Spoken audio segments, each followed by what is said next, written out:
Let's see.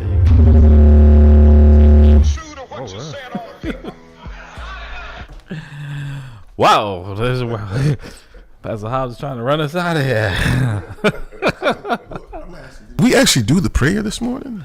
Oh no, we didn't. Didn't know. We're gonna have to ask for a prayer right now. Maybe that's what it was. God said, "Hey, wait a minute. Let's hit reverse." Pastor Hobbs, please, before you.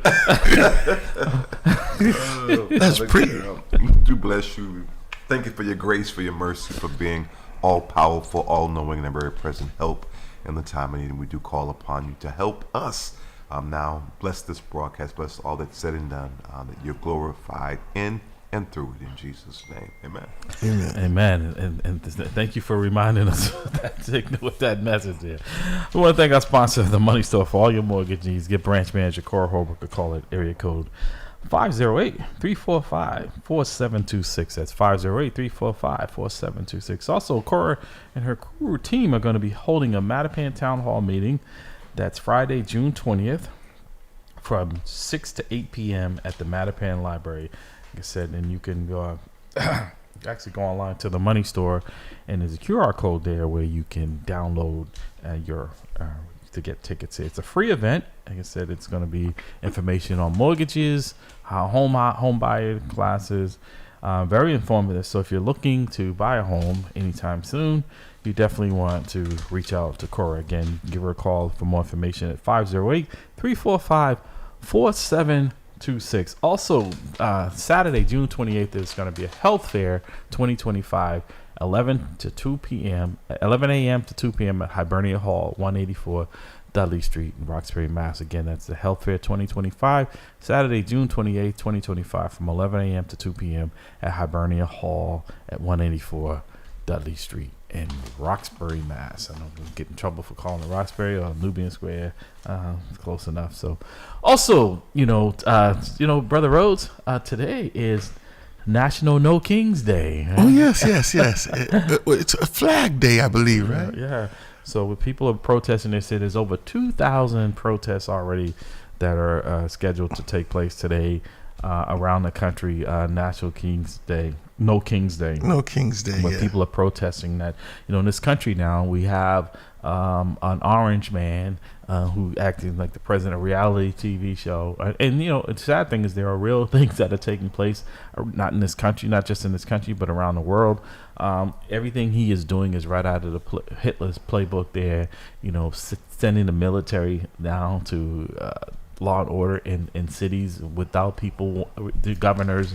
They actually said that the police and the military outnumbered the people that were protesting. They were like, wait, that's certainly an overreach, but too much force for what was actually going on. But here's the irony, and I think doesn't get enough attention, in my opinion, is that this is the same person who sat and cheered as an insurrection was taking place at the Capitol, and people were begging for him to send in the National Guard and the military to quell that, and he didn't see fit. He didn't think that because that was on his behalf, on his behalf. And I don't think people. That's what they should be showing, paralleling, right? Mm-hmm. Is that Donald Trump not sending in them, and now he's saying, and this is in blue states where he's sending in the military to put down peaceful protests. And like I said, there are some people we know who take advantage of this, but it's not anything that the police in their city, in the state, can handle without the military. We know that's the reason they definitely do not need the military intervention. Right. If anytime they need military intervention, I believe they call it a state of emergency, and they actually call the president.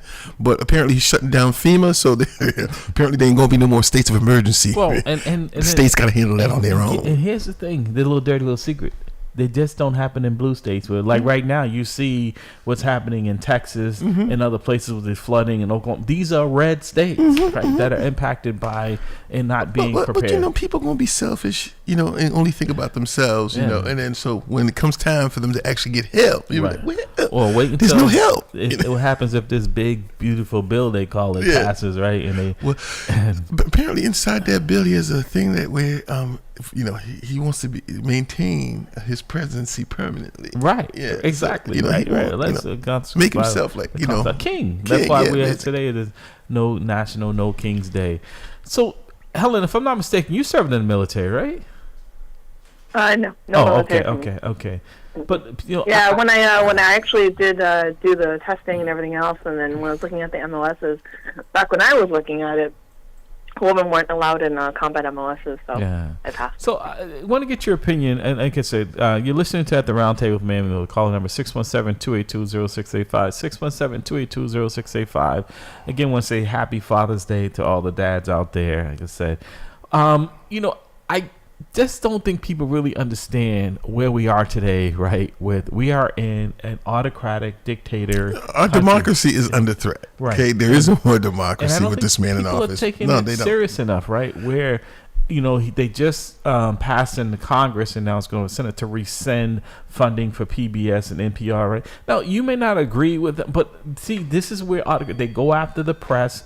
They go after, especially PBS. Colleges, PBS, yes. Right? Again, first of all, PBS tries to bring out nothing but truth. Okay, and it also tries to be not influenced by commercial. Exactly. It's like they're sponsors. Yeah, right, exactly. Right. They're sponsors, but they can't influence the just content. Like this broadcast. Yeah, right. You can't tell us what to say or what to do. Exactly. The truth is going to come out no matter what. Exactly. What do you call, speaking of media and influence by the government and whatnot, what are your two opinions on regards to, have you noticed the trend with regards to how the Boston Globe or the Boston Herald cover stories when it involves Wu and City Hall and the Boston Well, I think the Herald is more, they go, like that. I was surprised at these stories because they're not a positive for Wu, right?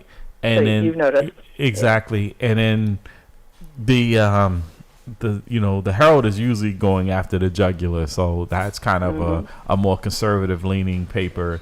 And then, to have the Globe write these two articles. Because sometimes, you can't run from the truth, right? But the sad thing is people don't. But the Globe certainly seems to try to cover for as much. No, they do. But people don't really read the paper like they used to any longer. So, it's.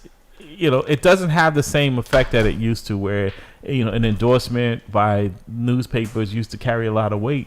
And a lot of young people today, because they don't engage in newspapers, they get their media from some social media. Yes, so unfortunate. They don't. And they don't vet the news. Right. They whatever they hear, Right. and it's whether it's the truth or not. It doesn't matter. It's just that's what they've heard, right? And they go based upon So that. and which is why it's so important that the papers are supposed to be doing their research and giving out, the background, the stuff that you can't get. Right. Just really quickly, like a tweet or a Facebook post, but instead it's like, and you're not supposed to look away and look another, and try to be like, hey, look at this cute fluffy puppy over here. Right. We're going to name, the new dog of the day or something versus covering actual issues. The shiny object. Pastor Hobbs, you asked us earlier today. Our guest has arrived. Oh boy. I knew it was coming. Our guest has arrived. He's going to give us a checkup from the neck up. Folks, we have a guest with us today. Dr. Bradley is. Well, brother, you know what it is. What happened is He ran out of money. That's true. Hey, good morning, Willie. Good morning. So I don't think I'm on. Yeah, I think we're having trouble with that mic. Okay, so that's okay. You want to try this one then? Yeah, let me just. There we go. Yeah, we can hear it now. Yeah, let me change. Okay. So what really happened was all these different time zones. It really got me in a. Got you all messed up. I'm all messed up. Discombobulated, right? That's what I'm looking for. Because it's 7:00 somewhere. It's somewhere. It's not here. It's not here, but it's somewhere. You have been on a world tour, my brother. Yeah, brother. It's just been family obligations, man. It's just been family obligations. And my wife and I will both look at each other, was like, now that we can stay settled, we can start doing some things that we want to do around the house. Okay. Because it's just been crazy for the last month. Well, you've been missed, man. What was it? I appreciate it. You were, yeah. What? I was in Italy. I was in Tuscany. Yes. How was the wedding? It was expensive. Destination, right? Yeah, it was. I was in Busini, which is right outside of Florence, and then so I did the wedding. I was the officiant of the wedding. Okay. Oh, nice. So we got all that done. It's all posted. It was quite eventful. You know, we stayed at 3 villas. One was Villa Cini, which was used as a prison for the American and British captures During World War II. but during World War II by the Germans. Wow. It was interesting. You can see the different cells, and they had headquarters pictures on the wall. I mean, it was crazy, man. It's like you're actually living in World War during that time. Right. You can actually see it. So what? Because like I said, now that our guest has arrived, so we're gonna kind of pivot a little bit. What was it like there? It's like being an American in this climate, but also being a person of color. It was beautiful. Okay. It was not. People were very respectful. Okay. They were very interested in what was going on in America. They wanted to know. In fact, obviously I had to do shopping. I didn't do the shopping. I was a tree. You carry the bag. I carried the bags. Okay. And so as we were walking through this very nice mall, it was like Rentham Mall. People would come up to you. Are you American? Yeah. What do you think about Donald Trump? I was like, my wife was like, oh no, please don't ask him that. So people were very respectful. So unlike him, you told them the truth. I told them the truth, and they were wondering what was happening over here, why we had pivot, and what can they do. I was like, we don't even know what we can do. Right. Because this guy is so much against our Constitution. We don't even know if we're going to have one. Yeah. So that was interesting. And then when we get back to America, I thought I was going to have difficulties. I mean, look at me getting in, but I have global entry. Okay. So it was like 2 minutes, and I was through that piece. Came right back to America, had to turn back around and go to San Francisco, California. Wow. So you've been, like I said, you've got some frequent miles. So so is it expensive over there? I know you said you went to the mall and you guys were doing some shopping like that. Yes, it was expensive because the euro is more valuable than the dollar. So the dollar is really pivoting. So we, we'll say for instance, to give a good example, we're in Florence, and my daughter says, I would like to buy myself a purse because the leather over there is a different kind of leather. Right. So we're walking through the main area. Everything is walking. Okay. So I must have put in about 25,000 steps a day. Wow. That's how. So you don't need a car over there. No, everything is so local. And the streets are so small. So I said to Erica, if America built the cities the way that this is, we wouldn't be. Well, let's again. It was back then in Europe. Yeah. You got hundreds of years. Like America, you got to understand. It's like, we are a very young society. You see that when you're in Europe. Yeah. And so we're walking through the villa. I'm sorry, through the square. Mall. Yeah. And so my daughter says, "Well, Dad, I like to buy me, now emphasize me, a purse." Because she's now in her clinical rotation, the one that came here. Okay. So I was like, okay, no problem. I just walk with you. I tend to walk behind them because it's crazy the way people approach female Americans. Right. And so we're walking. So she sees this leather shop. She goes into the leather shop, and she says, "Oh, I love this bag." All right. And then I said, "Okay, buy it." She was like, I was kind of thinking that you would. That's why you're walking behind me. That's why I was like, I'm going to get a gelato, girl. I mean, and then my wife said, "Well, I like this coat." I'm like, "Oh man, I should have stayed in the hotel, dog. Y'all killing me." She says, "You can go back. I got your credit card." A piece of you is with me always. Exactly. So it was crazy. It was crazy. So I'm not trying to her bag, but like, let's say, because I don't want to get in your purse. What would a bag, like a nice bag, cost? Like American dollars? My daughter's bag cost $800. Wow. And my wife's is there coat, tax on yeah, you pay tax, but you get it back when you go to the airport. They do that kind duty stuff. Oh, it's just duty free. Okay.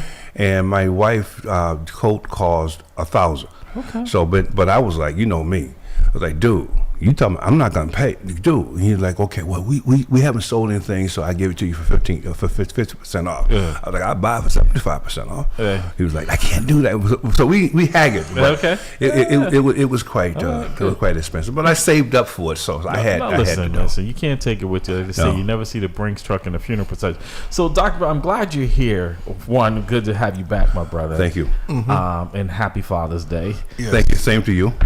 Yes. This National King's Day, but also this military. You've served our country Yeah. in the military. What is your perspective on this display of having our military parading in front of Donald Trump because it's his birthday? It's really what this is all about.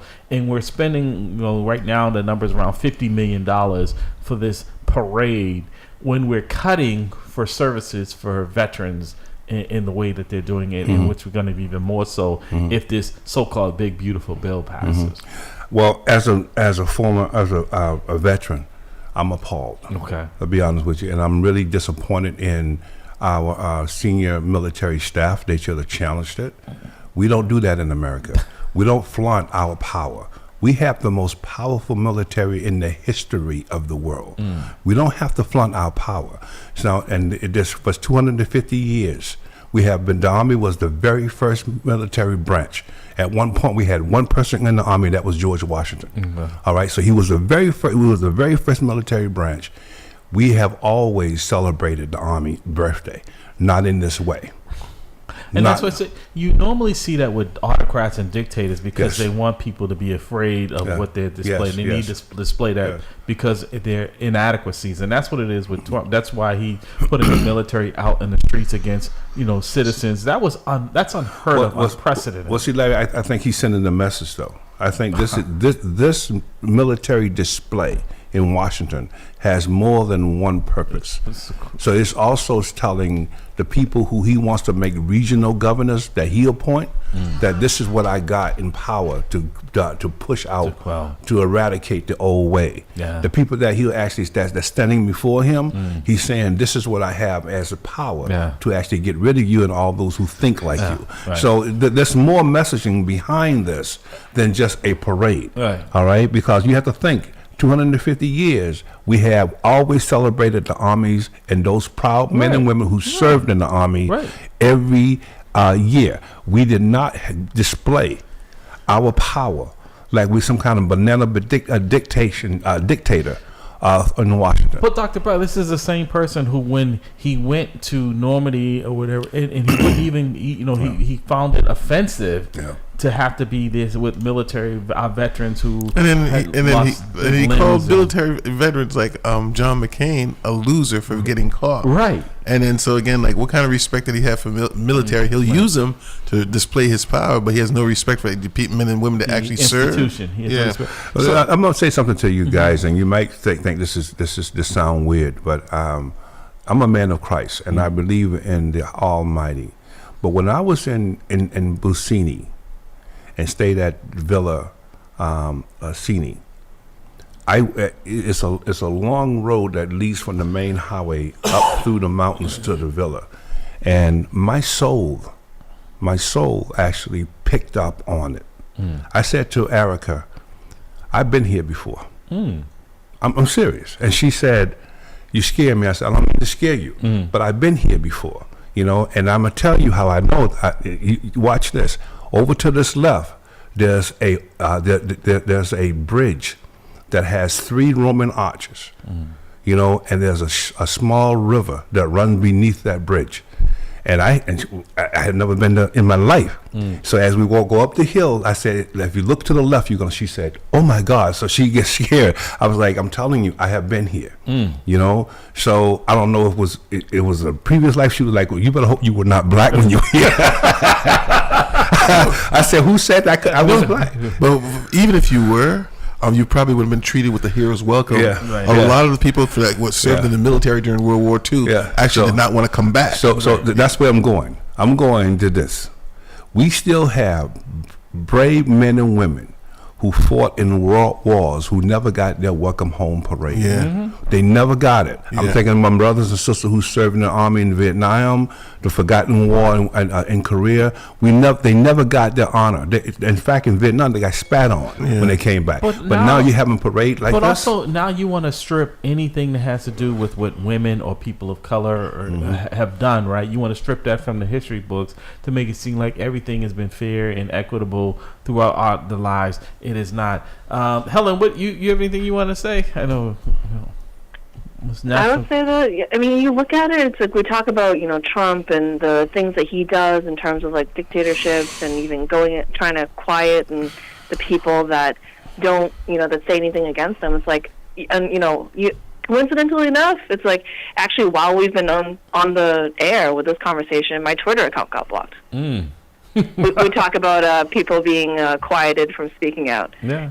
Maybe those people are listening, right? I mean, you think about that. It's like it's not even just at some of the highest levels of government. Right. We look at even just locally around us. Well, that's why I told him. What does people like Wu, who's the most powerful? You can argue that she's the most powerful person in not just Massachusetts or Boston, but all of New England.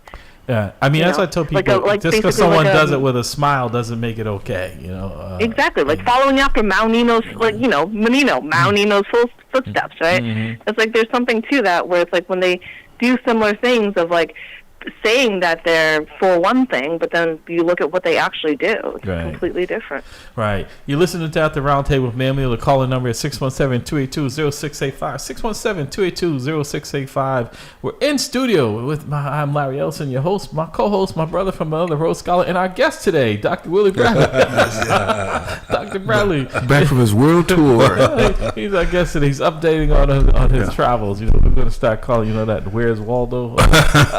Well, it was quite a time, man, But again, America's in the world. Yeah. People that I met in Rome and Venice and Florence, these people are asking questions like, where's America? Because those are countries, like I said, we came there, and folks realize now that, there is no help if something happens, like we're seeing what's happening over there in Iran and all that, right? Is that, this is who thinks that sending out a tweet and trying to shame someone or, look what we've done to, what is it, Ukraine? Right. Exactly. We basically so much stuff abandoned going them. on in the world. Right. It's like I've been. And we have a child in the White House. I just flew in from LA like late yesterday, and even like when I've been traveling for work, let alone just within the country, like going across the country in different places, I have people asking me about the Karen Reed trial. Yeah. And what I think about with the involvement of the Boston Police Department and all that stuff, and especially actually the Canton Police Department testimony with Kelly Dever and the whole Canton thing, and people covering up, people saying like, what I think about it being, was it another cop that killed, killed John? Well, the sad thing is, like I said, I was telling someone, we had one of the Israel brothers who, the uncle who was killed by his girlfriend here in Boston. Charlie. And it didn't get to him because, this, let's face it, because of what they look like, right, is why this gets the attention that it does. It's sensationalized, and, he's a police officer, and she's this attractive white woman, and so this gets the notoriety because these things happen in our community, sadly, all the time. We don't get. But again, like you said, it's cop on cop violence, and again, they're trying to cover it up, and they're saying there's nothing to see here, and obviously there is something to see here, because all the testimonies. If it can happen to her, to someone like Karen Reed, publicly, right? Yes. What's happening on a day-to-day basis to any one of us, exactly. any one of our family members? She's got the money, she's got the resources, she's got the support, she's got people behind her, exactly, and that's why her trial is still going on. But everybody else, I'm pretty sure that was in that position. That trial, there wouldn't be no trial. It would already been. They're already in prison by now. But once again, guys, we have to realize that. Ladies' justice is not blind. There's slits in that brown blindfold. Let's grab this call. Good morning, Dicka. Welcome to the round. Good morning. Yeah. I have a question for your female guest. I'm sorry, the one that's on the phone, Helen. Helen, yep. Yeah. Hello? Yeah. I have a question. And my question is, with your observation and experience working with Michelle Wu, do you think, politically speaking, she has, let's call it what it is, a 100% chance of getting reelected? Because Josh Kraft, even though he's doing some good stuff, I don't see him getting reelected. You don't see who getting elected. Josh Kraft, huh? No, I agree. I don't see that momentum. I don't see the team around him. I've said that publicly and I said it privately to folks. I was just talking to that with Brother Rhodes here. Is that I think they need to really shake up his team, because I think they're squandering an opportunity. There are a lot of issues and people contacting me from all over the city that want to collaborate with us. I'm having a meeting with some folks from Charlestown this week who are not happy, who voted for it, but they're like, okay, give me a reason. They may not vote for her, but if they sit out, that's almost like a vote. That's for a vote. her. That's Yeah. a vote. You know, That's a and vote. that's Yep. what That's why we got Trump. Right. Exactly. And Yeah. exactly. Totally agree. And that's the thing, Larry. And my opinion is that with Wu, it's like what's going to her. There are so many people that are unhappy with her. Right. All the people that, for example, so you got to look at the way she got elected in the first place. Yeah. She took advantage of the fact that she had a bunch of basically communists that came from outside the city that went around and collected votes for her. She leveraged all the college students. People still want to hide this, because she leveraged all the college students that had City of Boston addresses and used them essentially to vote her in. But So I if you think look also, at the actual voting data, it's Right. like most of the population of the people of the city of residents that a lot of people didn't actually vote for her. Like Right. a lot of people didn't come out to vote for one, but the ones that did vote for her, most of them were college students. but I think But also she's now pissed off all those right. people that used to support Exactly. her. That's So right. it's And we're seeing that. leveraging all that. Right. We're seeing the result of that. But I said also to that point is that she got in early, and if Marty Walsh had stayed in, she would not be the mayor today, right? So people looked like she was a fighter, that she was willing to take him on even if he ran. And just like when Conley took on Mayor Menino, he did well, but if Menino had got out of the race, Conley would have been the elected mayor, because it showed that they were willing. Because all the other people that got in afterwards looked like they were okay. Now that the field is clear and Walsh isn't running, you want to get in. But she was willing to take the chance, even though she knows she would have got clobbered if that. So let's grab this other call. Good morning. And I would argue, I would ask not just about Kraft and Wu, because all who's talked about, what about Domingos DeRosa? No, Or absolutely. any other candidate? I don't even know who's running, like some Right. young kid And with we were two talking first about names. that It's as like, well. We don't talk about them. Is that Domingo? I've listened to him and I think he does well. But sadly is that these campaigns come down to funding, right? If you get a team, you need to get out there, because it can't kind of just be during the debate, because they don't have enough of them where you're able to get across the city and have people, because a lot of people don't watch these debates, so you do need some funding. Stand by, hold on, I want to grab this other call. Good morning, caller. Welcome to the round table. Yes. Good morning. This is T. Michael Thomas from the People's Academy. I was going to say the People's Republic, because that's what we are. We're we're a communist country now. So you can say that now. We're not the United States anymore. No, not at all. We're not going to be even that soon when Yeah. California decided they're going to go to Mexico. Right. But what say you, T? Yes. Good morning. A lot to unpack, I know. like Dr. Bradley, he had a lot to unpack. But I wanted to add to the conversation. We need to bring it. I'm glad it's back home, because what's happening in D.C. is criminal. It's insulting. It's everything. However, our representatives at every level, city, state, federal, we still have a major issue, the wealth gap, that has never been addressed. The savings of one group compared to the other. We cannot blame. I'm no fan of Donald Trump. None of us are. But charity begins at home. What are they doing since they've been in office to address that situation? No, I totally agree with you, and that's why I say, you're starting to see, which rightfully so, you're starting to see a lot of pivoting from, because a lot of people seeing that the public school system is not working, right? That they're pushing towards vocational schools, right? Because a lot of these kids, even if they want to, Dr. Bradley, you teach at a college. What does Curry cost for a year now? It's probably close to, all right, okay, right. It's more than you may But some think. vocational schools are getting expensive as well. But again, the point is, I think at a certain point in time, when you went to high school, you had the choice of going through a vocational route or the college route. They've taken out the option of even going Exactly. vocational in high school, Right. and I think that's the problem. But this is my question, though. Why? Again, because once the school system, right there, it's important. Good. Let's take the People's Academy, right?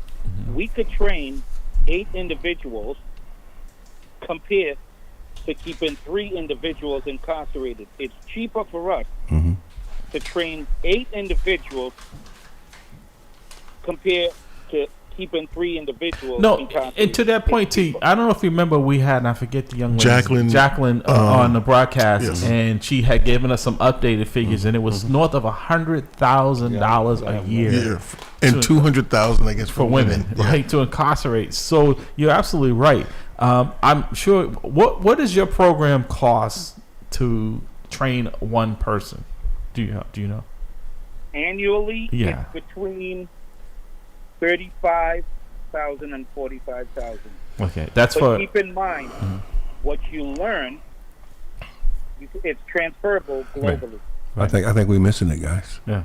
I think. And, well, here's the thing too. Understand that when slavery ended, majority of the jobs still were held by black people because they had the skills to actually do it. The majority of white people were poor and unskilled, and most people would not hire them. That's almost there. He's almost there. And I think we're missing it. You know, I think when you have a situation where what he just articulated is logical, what T. Michael just articulated makes perfect sense. So the question becomes, and we're all reasonably intelligent people, why would we do what makes sense? And the reason why is because there's money behind it.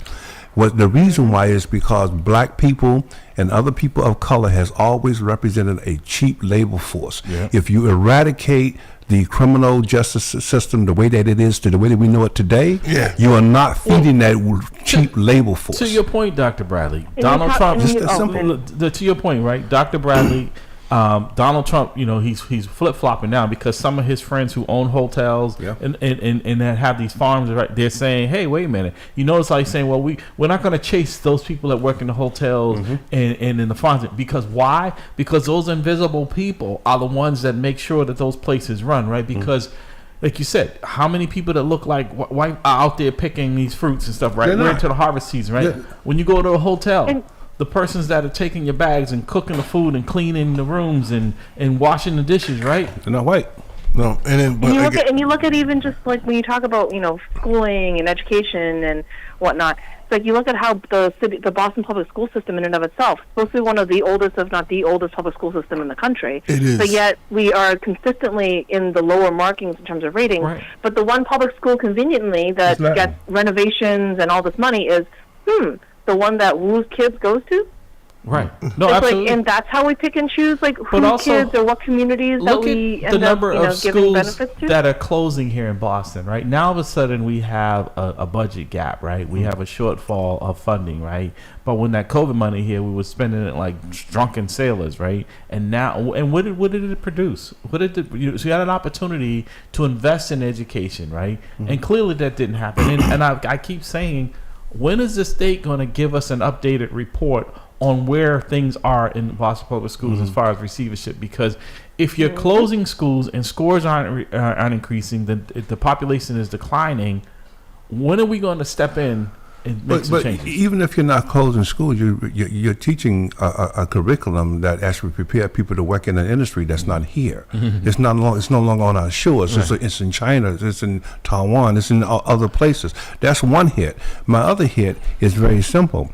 If you actually remove the criminal justice system and use the system in a fair and equitable way, you're jeopardizing capitalism. Yeah. Capitalism works because you have a group of people who are working for nothing. Right. Yes, that's how it works. And to your point, like with Donald Trump, it's so outdated because he's talking about bringing these we don't have assembly lines and whatnot like we used to, right? So what are you bringing back? If you come back here and manufacture a car, it's going to be a robot or AI. But the thing is that Donald Trump is not talking to us. He's not talking to the people that are at this panel or the people that are on this channel, on these phone lines, because we're critical thinkers. He's talking to those individuals who are not educated, which is why he wants to eradicate the Department of Education. And that are outdated. Because it's easier for him to do what he wants to do when he doesn't have thinking human beings contesting what he's doing. And that's what it is. No one pushing back. There you go. Right? That's why we're in the shape we're in, because no one there is saying this is not right, this is illegal. Yeah.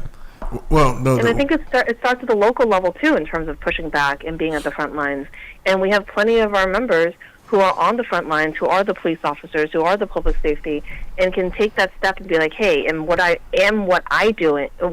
what I am doing as a representative of this criminal justice system and what I am doing right now fair and equitable in terms of how I administer justice or how I communicate with the community and how I represent myself. What I will say is that we can each have our little part that we can do. Yeah. But that's absolutely right, and we all should do our part. But the thing I will say is this: that Donald Trump puts the bully in the bully pulpit. Okay, that's all he is someone that's just been able to be able to get his way. He's an entertainer. Yeah, well, he's been able to get his way by being able to push his agenda forward because he can yell the loudest, Right. and then he can throw out names of people, and then that again, because they're not ready to debate someone that can throw out names at them, they get disoriented and they're like, oh yes, okay, I relinquish power to you. Right. But as Dr. Bradley said, the messaging that he's sending by having the military, the parade, and the whole 9 yard, and people not contesting him is, again, he's trying to make it a point that I'm the man. I'm the king. I'm Right. the king. I'm the boss. Hey, can I jump in there with a quick point so I can get offline? Yep. Quick thing. When you look around for the elected officials in Boston, look at what they've been on television advocating for. The most popular thing on what happened with the sister, it's a tragic, she was kidnapped, sent to Louisiana, folks ran down there, it's popular. Now you see the governor with the young brother, bringing him to the State House. Yes, that's sad. However, we have so many people who have lost their lives to gun violence, murder, mass incarceration. You present the governor, the mayor, with solutions for people who live, vote, and pay taxes here, and it's ignored. No. I'm going to jump off now, Okay. folks. All right. Great show, and I will be listening. All right. We'll talk soon, Larry. Okay, absolutely. Dr. Bradley and everyone else. And I'd like to Happy jump. Father's Day. Happy too. Happy Father's Day to all the dads out there. But I So, just want, Jacob, before we let you go, what are you doing today for National No Kings Day? I'm just going to stay home and just do some critical thinking, because this type of thing with Donald Trump, who just making the military look like a complete joke, because he's saying to the Western world, look at me, this is my army, my not toys. the country's military. That's the message that he's selling to the rest of the world. And when it comes to education, I have to say, and let's be clear, the American education system was never meant or designed to help black people. Right. True. We have to do it on our own, Right. and look how far we gotten. But we don't seem to be doing that. That's No, what I'm saying. but again, to the point that he made, okay, they didn't really outlaw slavery under capitalism. What they did was they rebrandished it. So the fact that if you are now in prison, Right, you can be a slave. you can be a slave now, post in fact. Yeah. And so the fact that they're building more prisons and less schools, that's telling you Right. that's what that's the direction that they're heading in, as far as hey, this is what we see. But to the point of the educational system in America, it was set up again not to educate the people, but just to kind of babysit them, because it was set up on the Farmer's Almanac or the Agri-Chem. Right. That's why you got the summers off, so Right, they can come out exactly. and People help in the think it was field. because the kids were tired. Yeah, well, No, I'm saying that's what it really designed for, right? It was designed so they can get back to the field and help with Bring in the harvest. And then and they also asked the industrialists at the time, when they were setting up the American educational system, what did you want? Did you want critical thinkers or factory workers? And they said they opted for the factory worker. Raise your hand, listen, do as you're told, don't question authority. They did not want critical thinkers. Absolutely. And that's, again, the American educational system is an indoctrination. It's not an education. I totally agree. So before we wrap this call, Dr. Bell, I want to ask you, so what are you seeing, Harvard is one of the few institutions that push back. Are you seeing people being more reluctant to have conversations like they did prior to, and then because they see themselves as a target if the university, or if they allow their students the First Amendment free speech to speak on their campus how they really feel? Are you seeing people holding back? Yes.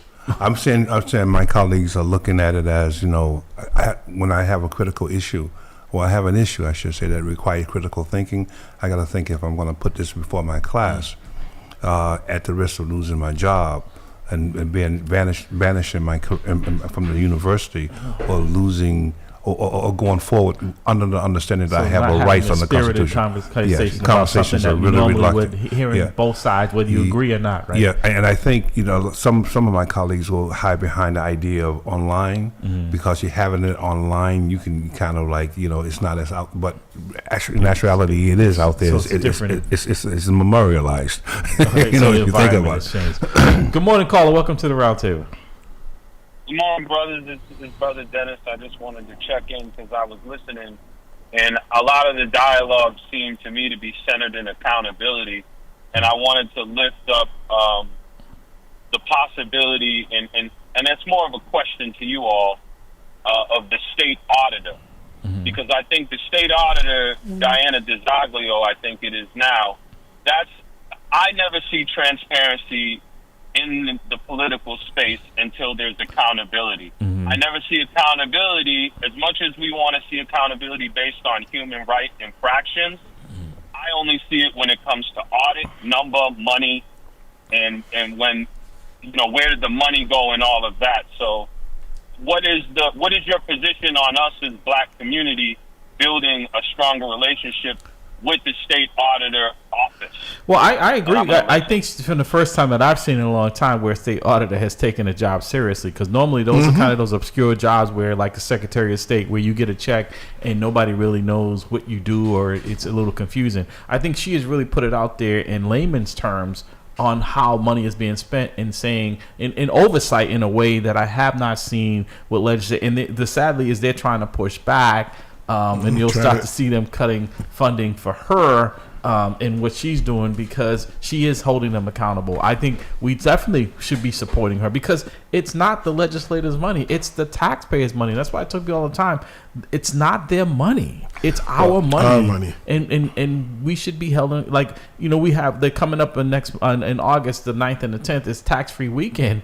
I'm like, it should be tax-free every day. Because I have a different hit. I have a different hit on that question, Larry.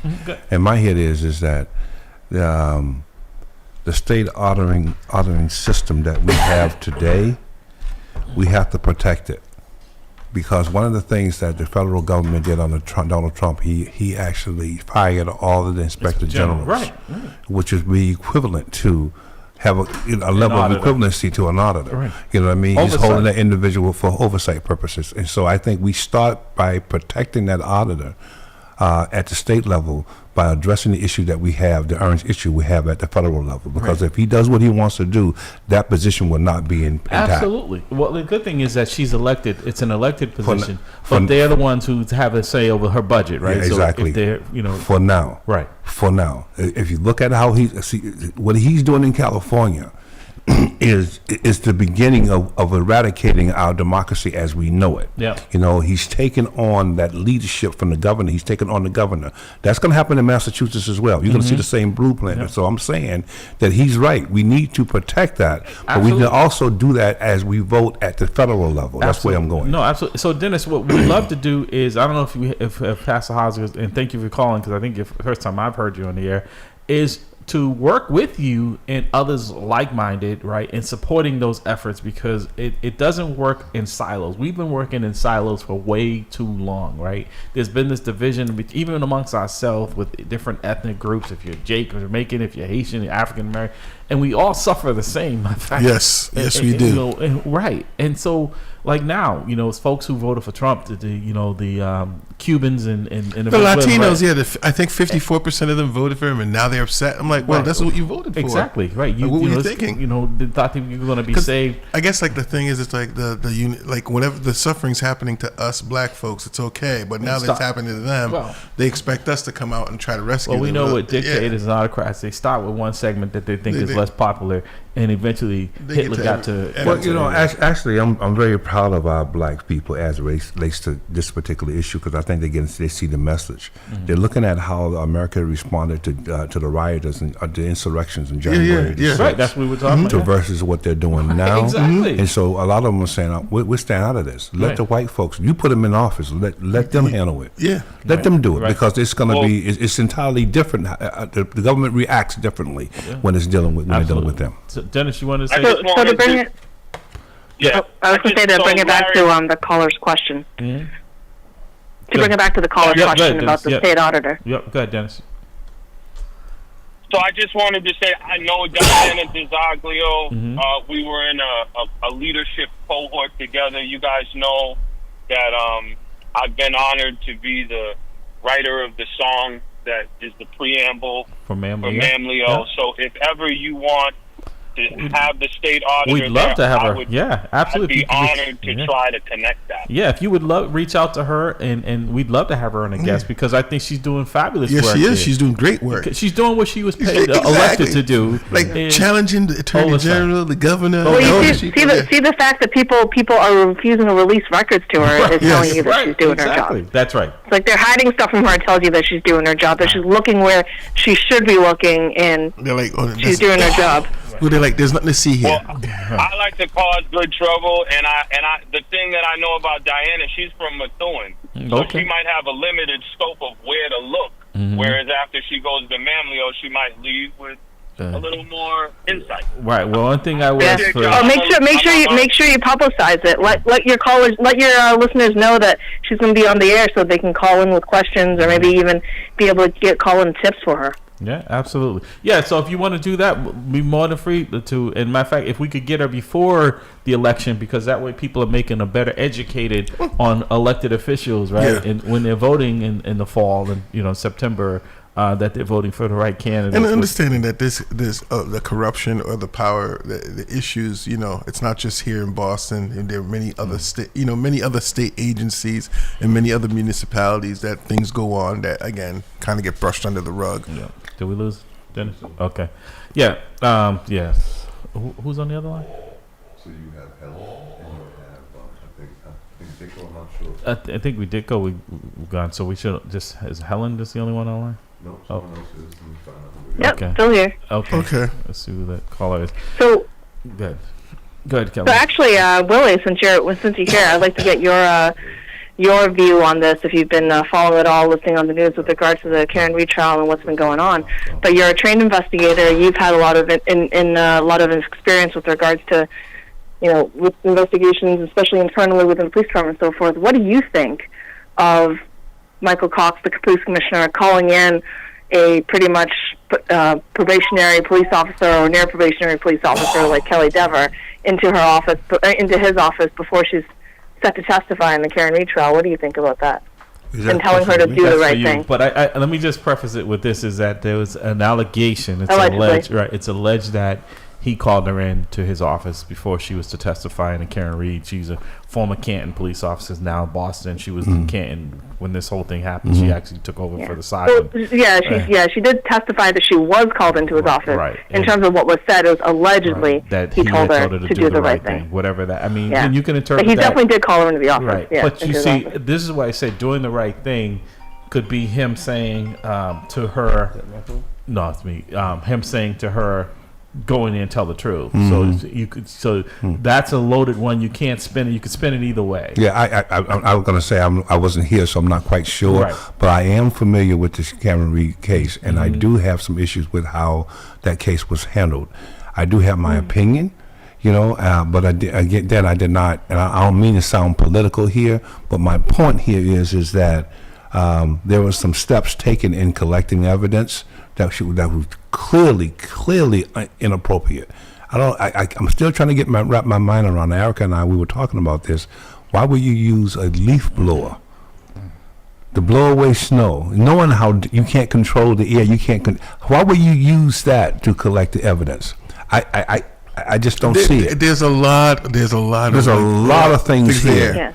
Yeah. But specifically, like when you have a police commissioner like Cox, not like Cox, police commissioner Cox, calling in a police officer, a patrol officer, right into his office, period. Like just calling a police officer into his office. Like how often does that actually happen? No. And knowing that before she's testifying in a trial, like how often have you ever been called when you were in patrol before you testified in any case? Did the police commissioner call you into their office? Just that act alone. Right. There's the appearance of impropriety that should not happen. Agree. Right. I agree. Whether he was telling her to do the right thing because it's high probability. That's what, regardless of what level the case is on, you should stay out of it. Dicko, anything you want to say before we let you go? She admitted that she recanted after meeting with him. Right. Anything you want to say before we let you go?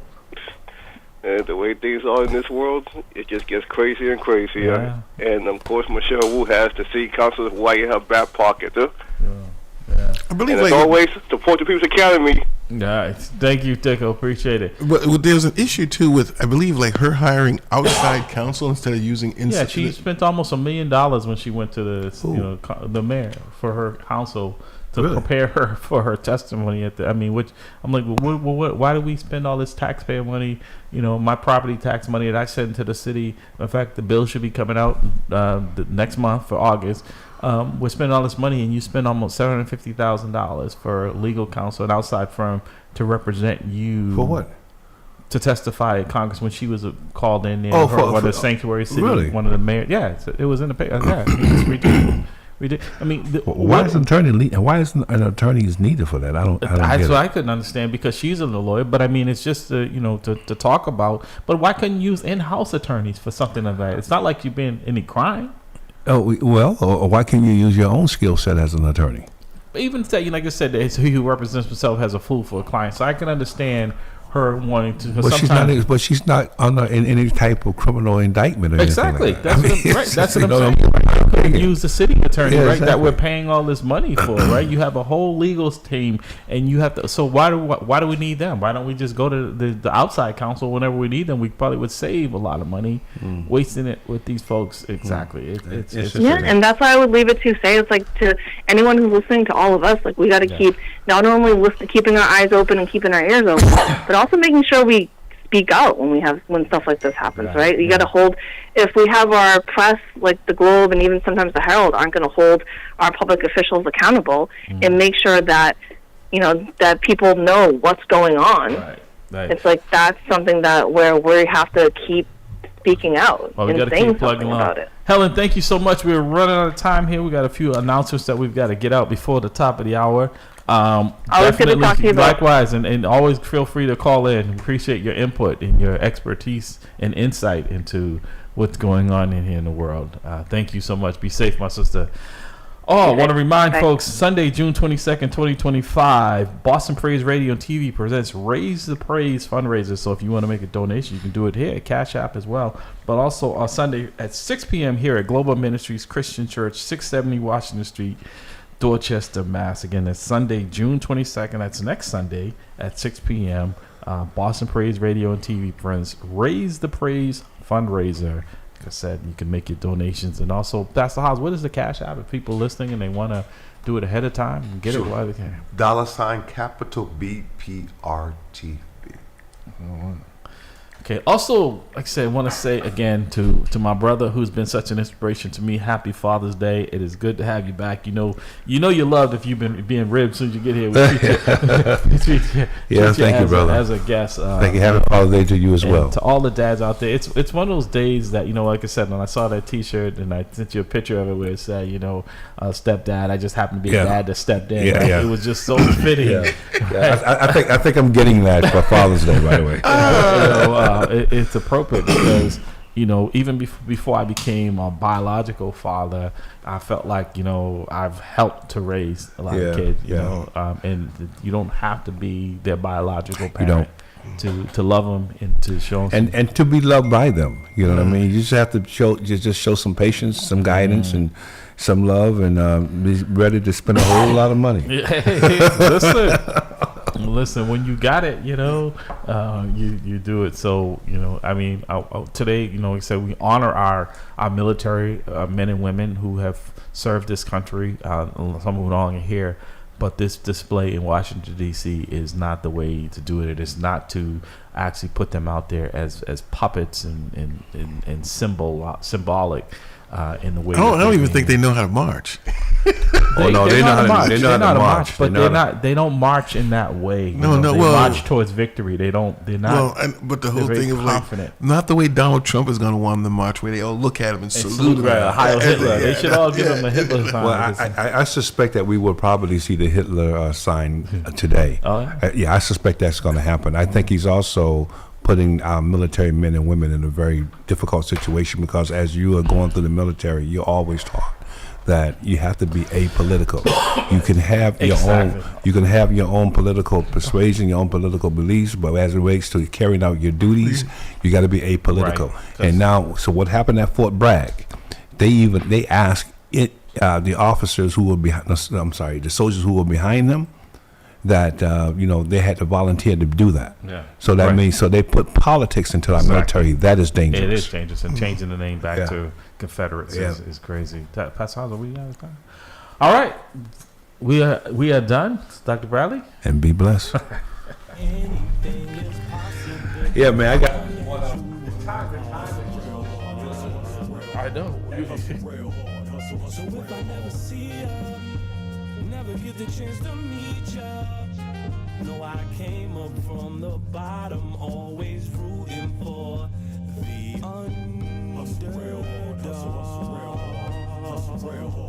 I wrote 300 songs in 1 year, Boogie will tell you I'm on it.